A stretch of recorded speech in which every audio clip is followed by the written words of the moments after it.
is our time now. Where we're going, these dreams we're holding. Oh, and now we know it. All the world is ours to take. You and me will find a way. Oh, the wonder that awaits. Here we are, forever starts today.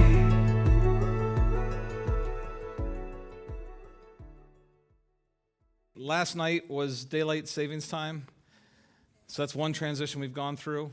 There's another transition that's happened this past week that maybe you weren't aware of yet. If you didn't know it, it's Christmas.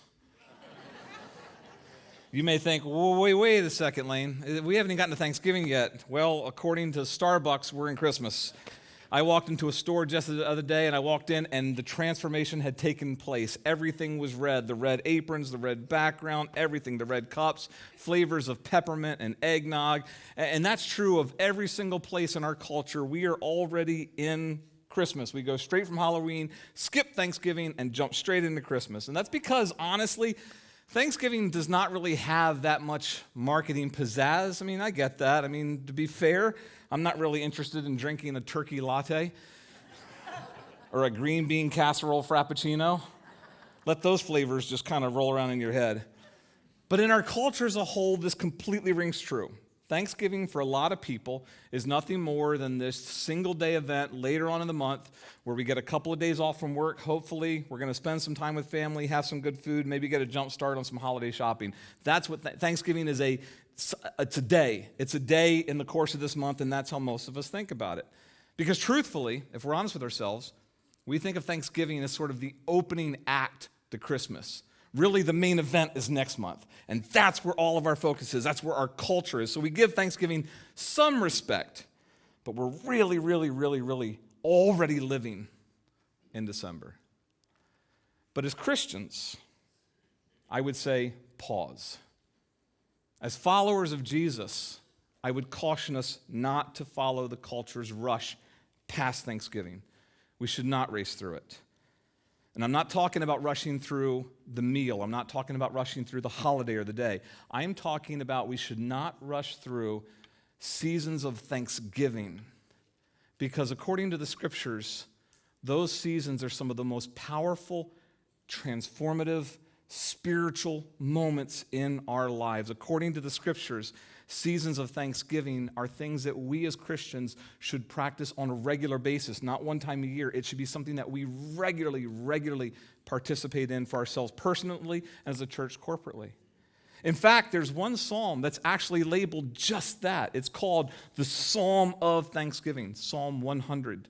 I mean, you can look in any Bible, you can look in any Bible app, and there is actually a header right over top of Psalm 100 where it literally says, a psalm of thanksgiving. It's right there. That's the psalm. That's the psalm that you should read for Thanksgiving. It was actually written right after the collapse of King David's monarchy. There had been all this hope pinned on King David. I mean, after Saul's just miserable failure, everybody saw David and thought, well, here's the guy. This is the guy. This is the one who's going to choose it. David was supposed to be the hero. But fast forward to Nebuchadnezzar invading and tearing apart the king of Judah, and all of David's kingdom completely fell apart. And there would be people just lost, wondering where God was. There would be disappointed people. There would be angry people. There would be confused people. There would be people just trying to find God in the midst of what they had thought was going to be awesome and ended up being a failure. And I'd like to focus on that this morning because I think we need the help in this area too. Because we right now are living in a time where a lot of people are wondering, where's God? There is a lot of stress around us right now. Gas prices are up, bank accounts are down, inflation is present, talks of recession, talks of nuclear war, and on top of all this, we are heading into our Thanksgiving season with midterm elections right in the middle of it. I mean, that's not going to stir the hornet's nest, is it? That's not going to make your Thanksgiving meal interesting, is it? And of course it is, because we know that in just a couple of weeks there are going to be angry people as social media is going to just erupt with all the vitriol and the poison, and then there's going to be conversations at the dinner table that you're just anticipating and expecting and going, man, I just don't want all of this. You get it. So we would be really smart this morning to look back at Psalm 100. And we would look back at this and discover exactly what the psalmist is talking about, how the psalmist expects us to experience God through the, listen, process of Thanksgiving, not the day of Thanksgiving, the process of Thanksgiving. And I want you to lock that word in your head, process, because for the Hebrew culture, that's exactly what Thanksgiving was. It was a process. Believe it or not, the Hebrews didn't actually have a word for thank or thank you. Now, don't get me wrong, it's right in the Bible. You would say, well, right behind you, it says a psalm of thanksgiving. What I mean is that the Hebrews, there really wasn't such a thing as thanking somebody just by saying the word thanks. They didn't have the word thanks in their culture the way that you and I do today, because today we express thanks just by saying it, thank you. We can just say the words and we think that that is the epitome of Thanksgiving. Let me illustrate it this way. My mom has always had this ritual at Thanksgiving where we have to go around the table. Anybody know where I'm going? Okay, everybody does this. Before the meal, and we all have to say something we're thankful for. She holds the meal as ransom to force gratitude into her family. No, don't applaud this. I'm just kidding. It's great. And invariably, it starts out like this. Over the years, we've had a pretty large family gatherings at time for Thanksgiving, so there can be 20 plus people on the table, and the first person gets off scot-free with the basic one, I'm thankful for family. And then somebody goes, oh, man, that was mine. I was going to say that because I guess there's an unwritten rule that two people can't be thankful for the same thing. So what happens is that when you have a large family around the table, the first person gets off scot-free with the basic stuff. I'm thankful for family. I'm thankful for air. That kind of a thing. And it's just horrible.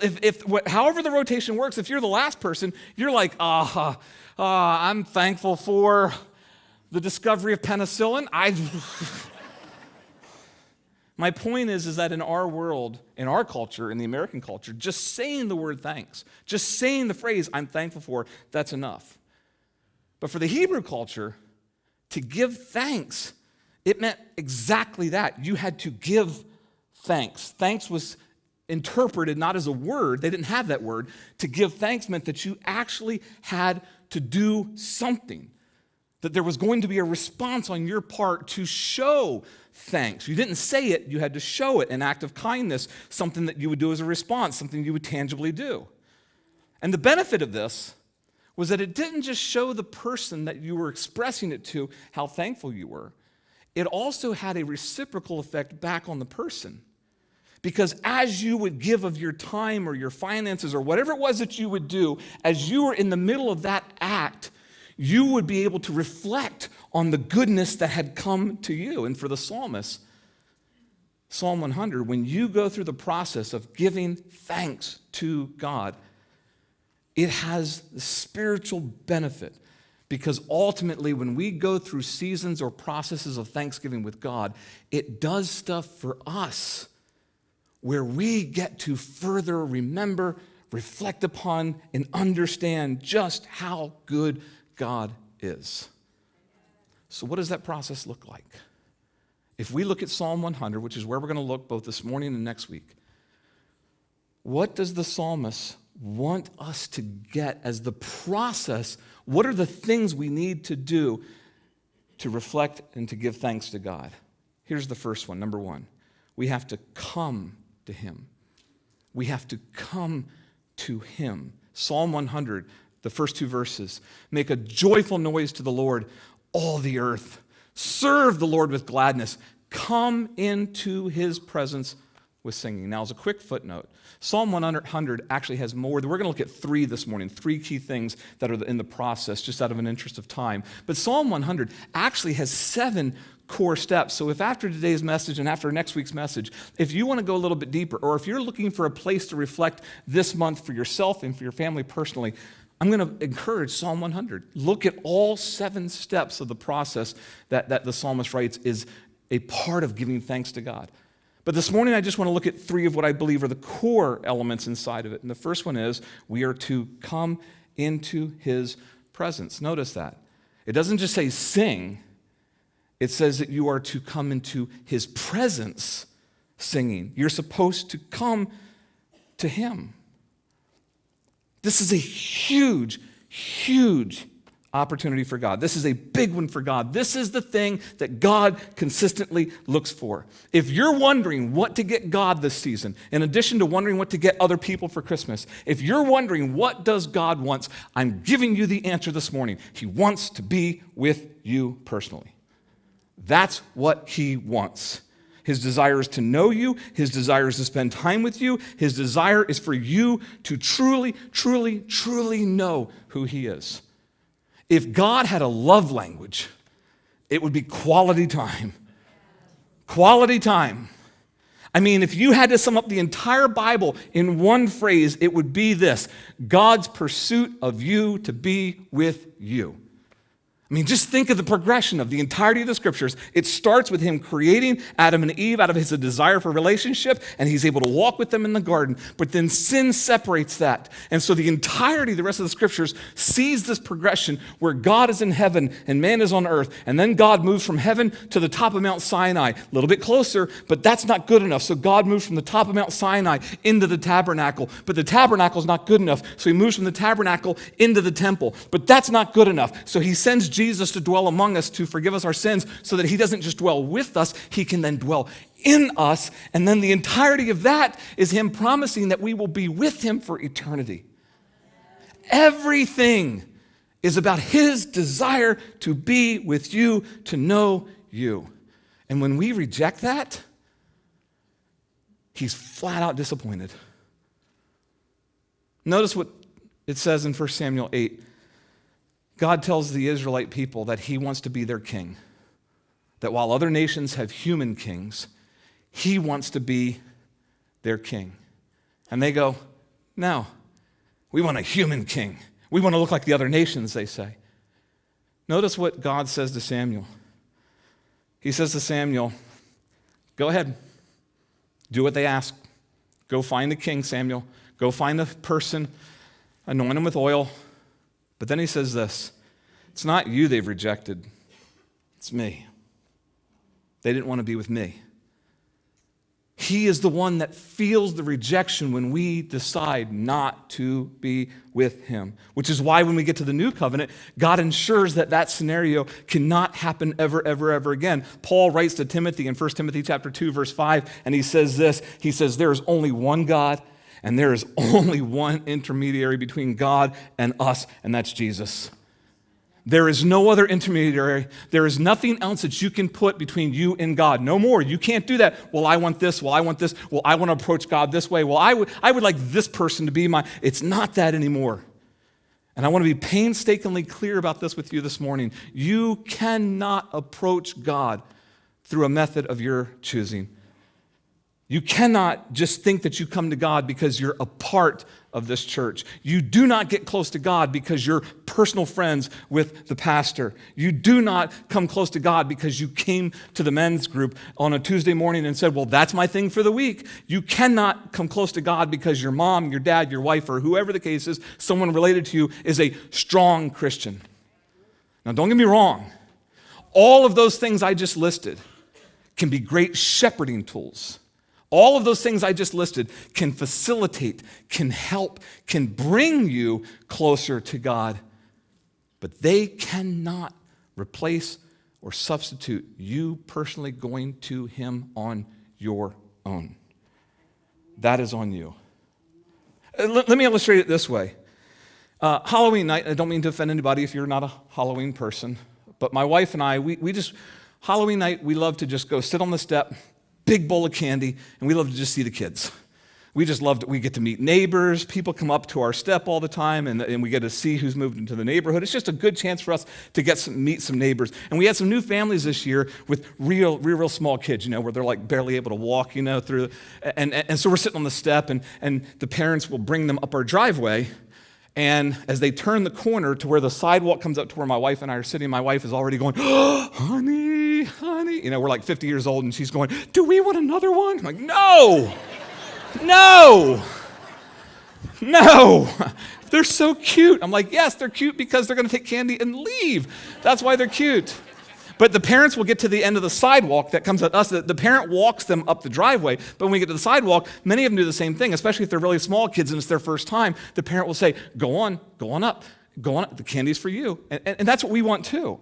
We don't want the parent coming up and going, hey, it's for my kid, and taking, they'll be like, what? I said, no, we want the kiddos to come up. We want to see their costumes. We want to sit there. And my wife will sit there and she will go, oh, you're so precious. I want to eat you up, which is a scary thing to say to a 4-year-old on Halloween. I have never understood, especially with women, the connection between cuteness and cannibalism. I've never gotten that. What does that mean? I want to eat you up. What? But you don't. Other times of the year, fine, but not on Halloween night. Kids go running away. She's going to eat me.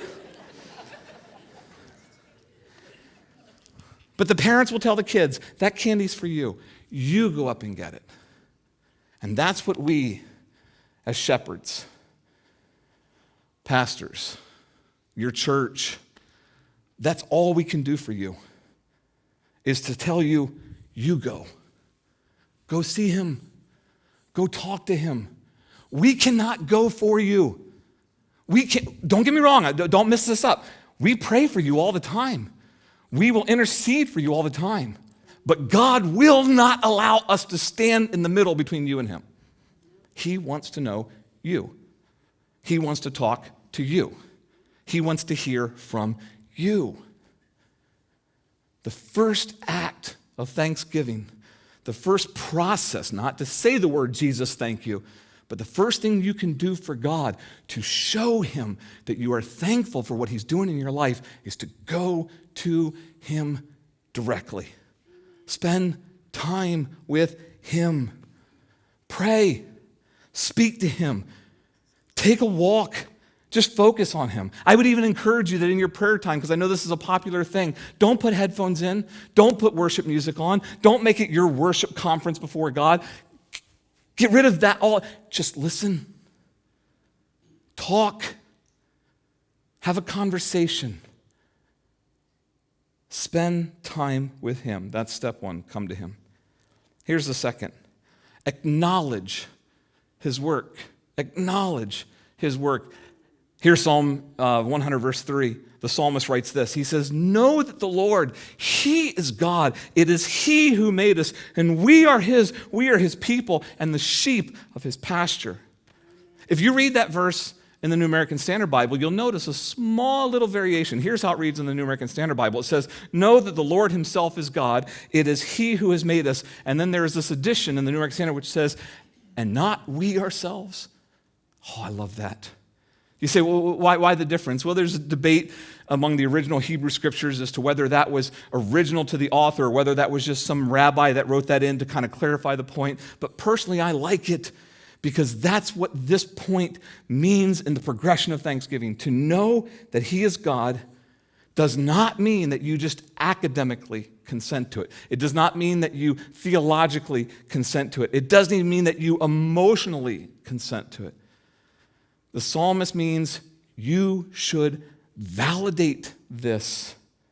The psalmist expects the reader to reflect, to look back on their life, to find those moments in your life where you know, and I mean where you know that God did it and you could not have done it yourself.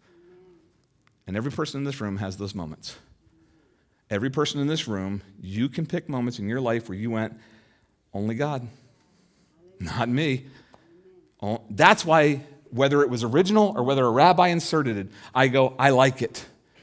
Because to know that he is God means that you are not in the equation. Means that you were the recipient only. The problem is that over time, we have a tendency to forget these moments. I've shared this small story before in incredible detail, so just let me abbreviate it here. But one of the biggest moments in my life is that in my corporate life prior to coming back into ministry, I was first called into ministry, and then God had me do this weird, just like the Game of Life board where you do this, through the corporate world. And there was a period of time in the corporate world where a couple of colleagues of mine, I served in a travel marketing company as one of the executive vice presidents, and 2 or 3 of us got together and we had this idea that our company was going to back us on to build this conference, a travel conference. wildly successful beyond our dreams. I thought life was set for me at this point. We built a board of advisors over the course of 3 years that included executives from Marriott, from Southwest Airlines, from American Airlines, from Lowe's Hotels to Caesars Entertainment in Vegas. And then we launched it first in Dallas, and then we took it to Vegas, and then we took it to Orlando. In our 3rd year of Orlando, we were kind of like, we're doing something here. This is awesome. Keynote speakers from Disney and other places, and I was one of the top people that helped create this brand. I personally had branded it and done the marketing around it, and there was a sense of like, man, we have something. On day 2 of that conference, the 3rd year, I went to get coffee in the morning, and the senior vice president of the tourism board for Mexico, Travel Mexico, for the Mexican government, she came up and she said, "Good morning." I said, "Hey, good morning, how are you?" And she said, "So what are you going to do?" And I said, "I'm going to have my coffee, and I'm going to go listen to the keynote speaker." And she said, No. I heard the news. What are you doing after this?" And I went, "What news?" And she went, "Oh." And I went, "Oh?" And she went, "Oh." And I went, No. And she said, "I was talking to your CEO this morning, and he said that you guys successfully sold the conference." No clue. I had not been told. And I was like, "Really?" Walked into the keynote, found my CEO, tapped him and said, "Can we talk?" He said, "Oh, I want to hear this guy." I said, No, we need to talk. We stepped outside and I said, "Did you sell?" "I didn't mean for you to find out this way." "I don't know how you were thinking I was going to find out, but..."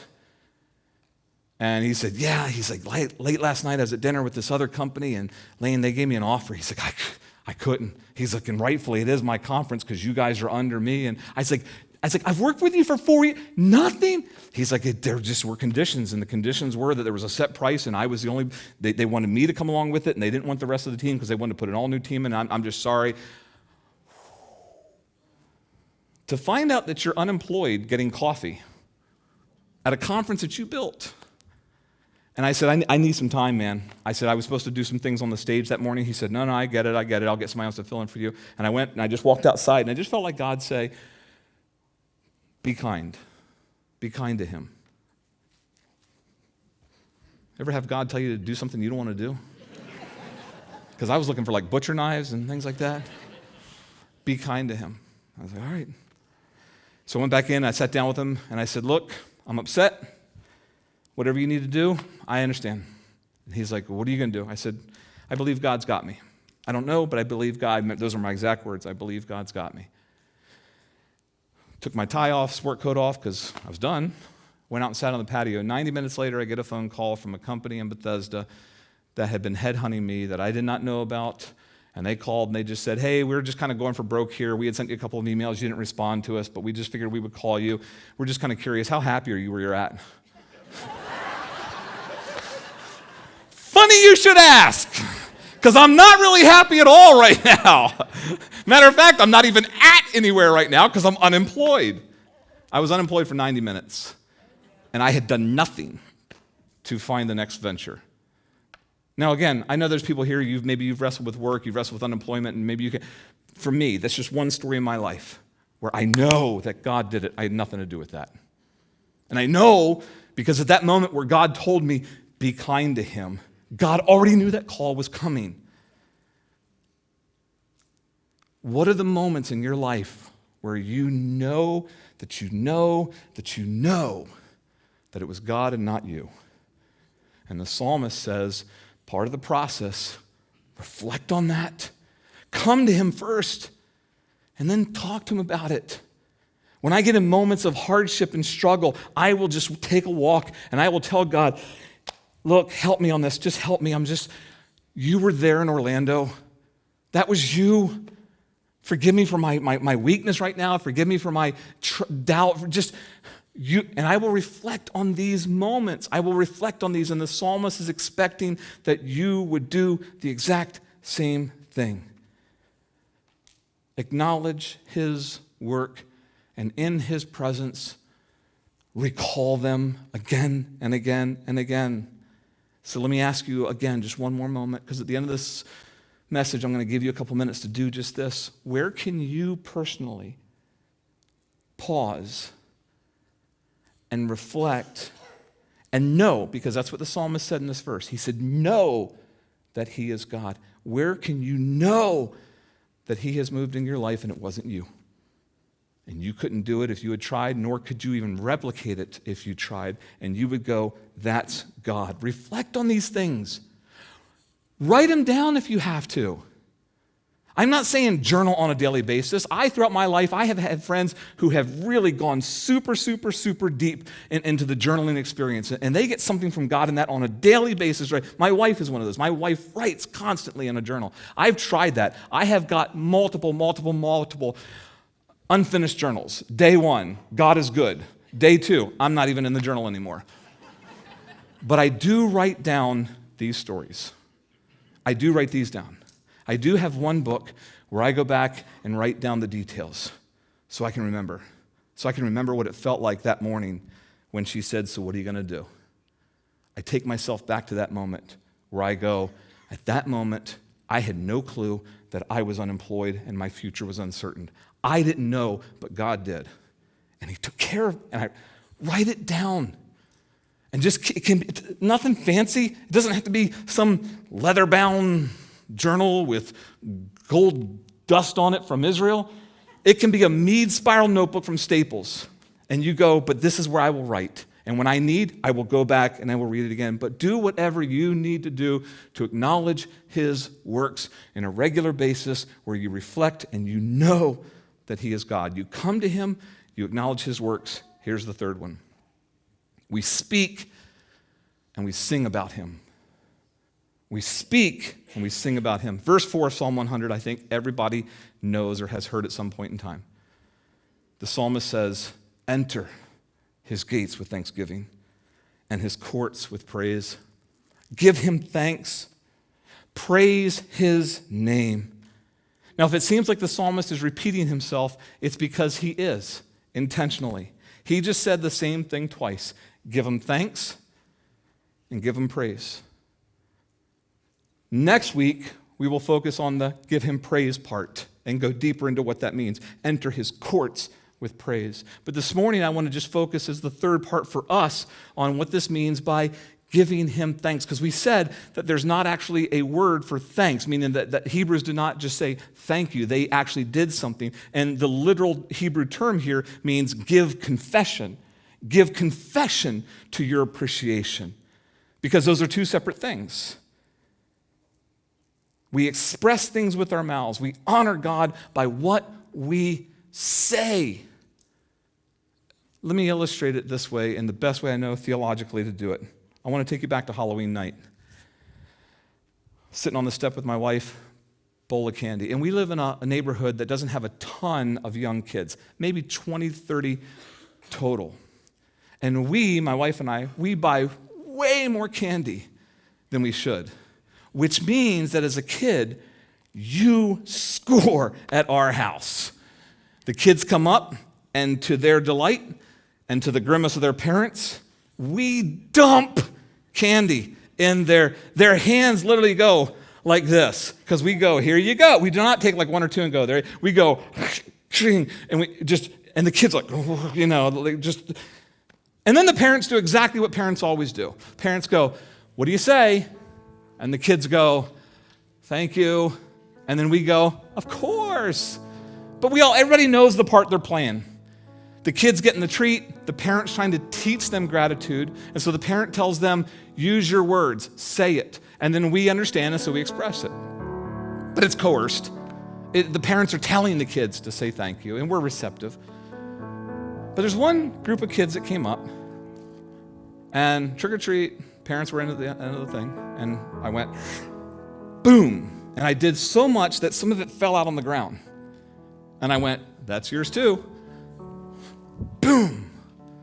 And they turned to walk away. I don't know if it was his brother or his friend. They turned to walk away, and I heard him whisper, and he went, dude, this house rocks. And I went, my wife was like, stop. I'm like, that's what Jesus do. We rock. We're the house. That's the Hebrew term confession. Not the thank you because the parent said thank you, but that over out of the heart abundance of excitement, where they didn't tell it to us, he told it to his friend. This place rocks. And I would argue that we are part of God's house and that he has poured into your life abundance and blessing and joy. And he would love for you to tell the world out there, he rocks.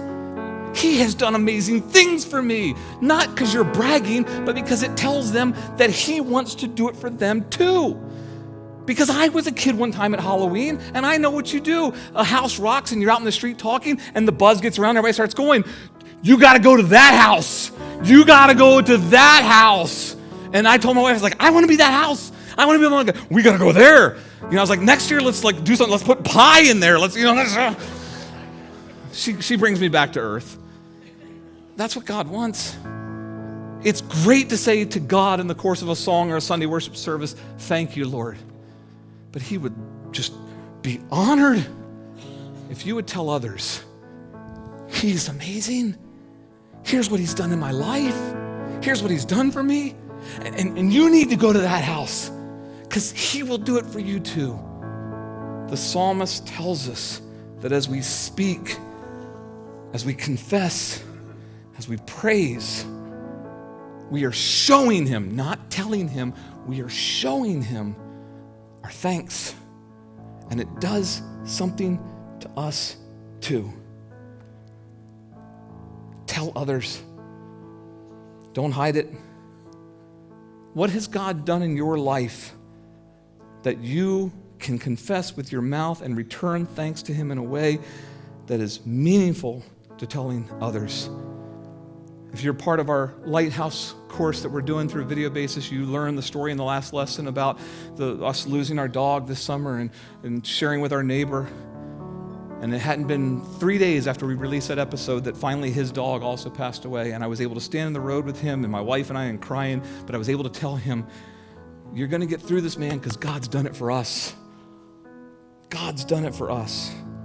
So this Thanksgiving, here's my challenge. I want you to do more than just go around the table. Moms, notice what I just said.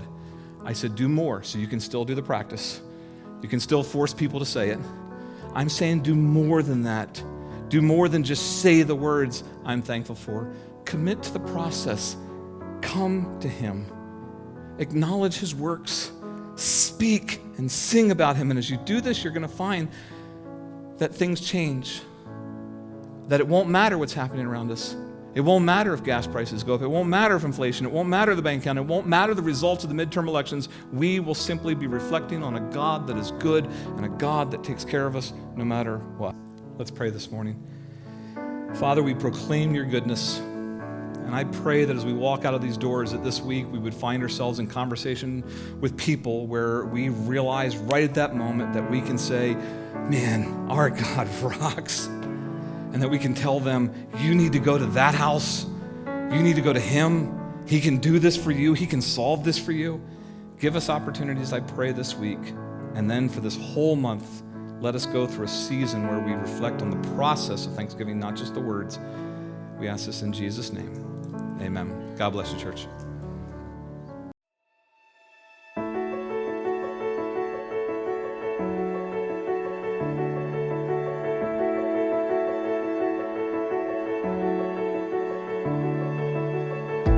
This horizon, it's shining.